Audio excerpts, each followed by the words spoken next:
Going on, YouTube? Thought I'd make a little update on the brown Recluse. Here's the motor for it. Finally got it put together. Just gotta wait on the power steering tool, puller tool over there. Clean it up, and I can mount it over here to be mounted up here with the ICT setup. Other than that, the water pump's on. I got the spacers to make it come out to use the LS1 water pump with the truck pulley. Just my stock alternator whenever I pulled the motor, cleaned it up real fast till I get a new one. At the ICT billet. What's it called? Coil pack holders. Broke a bolt in it, and I take it off and use some vice grips to get it out. Quick fuel carburetor. I'm gonna run the lines going out the back of the motor, so you really can't see anything in the front other than like that line. I'm also get these coil pack wires. Probably gonna route them through here, you know, in all 4 spots. Well, it's 3 spots. I route 1 out of 2, but I'll probably route them through there so you can't see the wires except for whenever they come up and go in there, but all the wires will go down and underneath the intake and come out the back and be sitting out the back of the intake like that and run it, you know, sort of like that. I said, other than that, everything else is in. Just gotta put the spark plug and headers on. I got those. That's it. Red everything. Got the dual spring set up. Light work. Here's the car. I ain't been updating YouTube too much, but the frame is back. Frame is on underneath the car. It's all done. Got it powder coated red, so you'll be able to know my car came off the frame. Ain't too many red ones. These is not the upper A-arms I'm going with. I might sell them, I don't know. These are south side machine with the extra 1-inch ball joint in length. If your wheels is bow-legged like that, it'll straighten them up. And then if you get the longer lower one, it'll straighten it up the other way. If you look right now, which I don't need it, not for the rims I'm running. But we got the Alden American coilover set up in, the BMR lowers, which this is what color I went off of, was this lower A-arm to match the frame, which I say it matches pretty good in person. It might not look as good as on camera, but in person it matches pretty good. Got the motor mounts in. Got the stainless steel brake lines ran. We got a few more things done, like got the wheel wood set up over there, which I hope don't get burnt up by the headers. I'm gonna probably wrap the headers so I don't burn that up. You can see it right there, the little switch that you adjust to put more pressure to the back of the rims.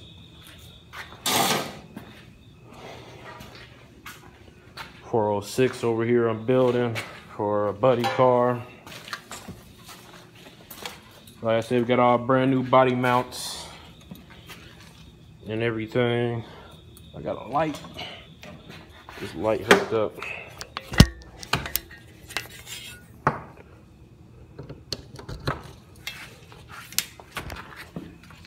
That's it.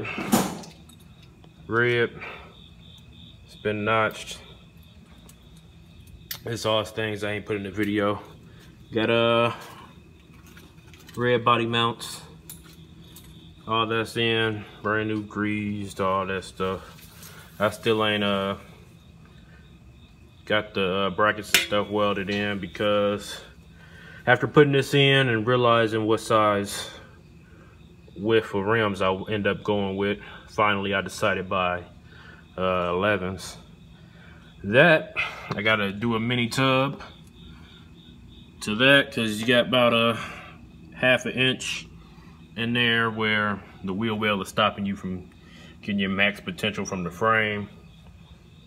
And then I think I got to pull my axles out and get them reshortened again. Well, pull the axles and take the tubes and get them reshortened by at least an inch after the rotor is put on and the longer studs and all the bracket kit and everything is set up on there. I think I gotta shorten it in by an inch again, and then get these brackets re-welded back on there, which I can't blame nobody but me for not doing that final measurement. Like I said, that's gotta be mini tub too, because this is hidden. This can all be gone, cut out. Same for here. That touches right there, which that can all be boxed and squared out. That's why I didn't paint or undercoat the inside of this, because I already knew I was probably gonna have to mini tub it. And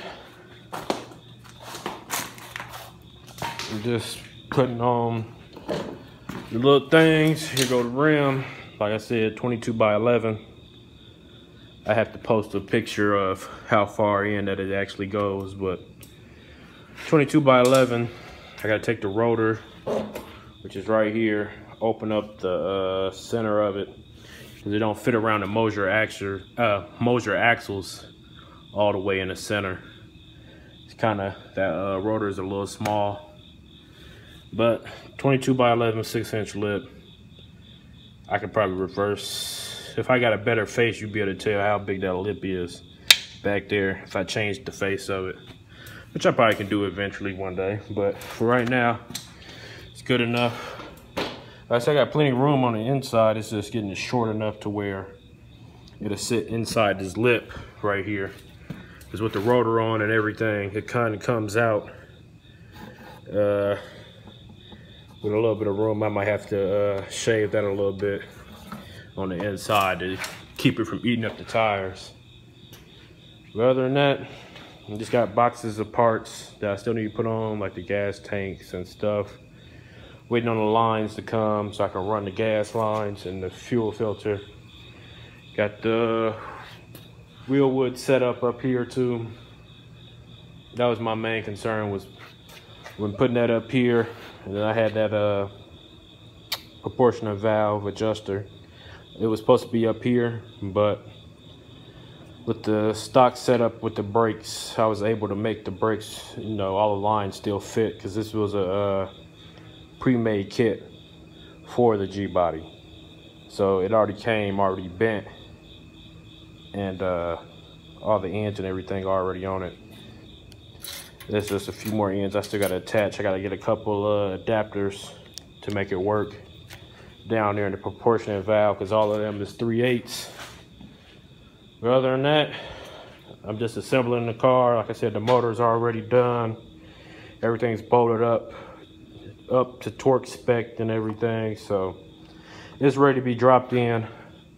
Only thing I'm waiting on, like I said, is the power steering puller. I can pull it off, put that bracket in the box in there, and then I can attach the transmission after I get done putting the shift kit in it. And I can slide it straight in the car, get my adjustments how I want them, and be done. This is just gonna be, it's just a simple 5.3 build, nice street motor. Nothing, you know, not nothing that's too slow, but nothing that's super fast, not with this build. My next build will be a real fast car, but for right now, this is just to be show you what I can do type of car. Later I might throw a supercharger or something on it, but for right now, like I said, it's done for the most part. Assembling it, gonna go fast. As soon as I can get the upper arms from BMR in stock, can really sit it down, we can start the paint work.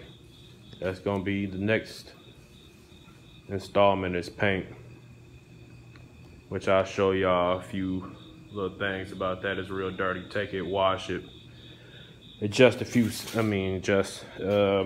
you know, attend to a few spots like these. It's not a lot of body work, just a few spots, and as I got it up in the air, I was able to see a few spots underneath, well, lower to the ground that you normally wouldn't see when the car was on the ground. But that's it. That's the bracket kit. I still got to bolt on longer studs.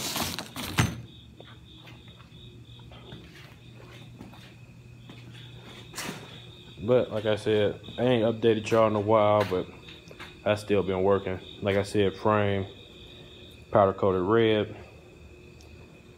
all brand new parts on it.